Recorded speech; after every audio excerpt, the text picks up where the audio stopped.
بسم الله الرحمن الرحيم. اليوم 30/7. فتح الإعلانات، تفعيل الإعلانات.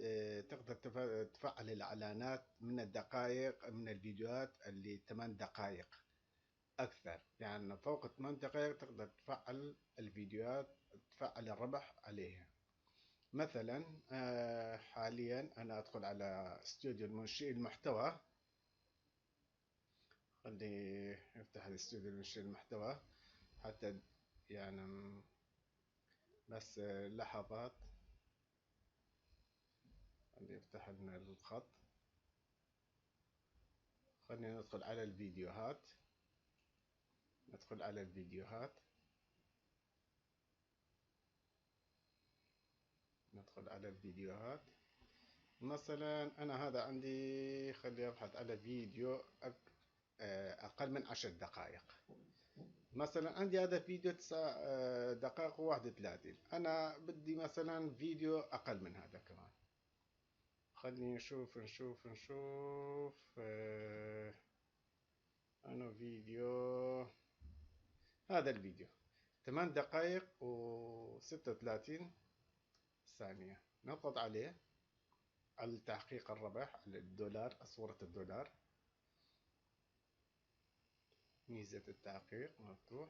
شوف يا أخوان، هذه هي إدارة الإعلانات أثناء التشغيل. يعني فتح اليوم تقدر منه تربح. أنت تضع إعلانات على فيديوهاتك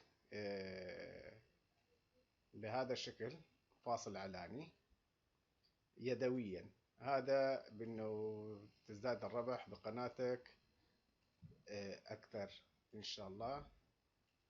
مثلا أنا هذا عمليا أعمله قدامكم، ماشي. أنا خليت مثلا 5 فواصل إعلانية زايدة.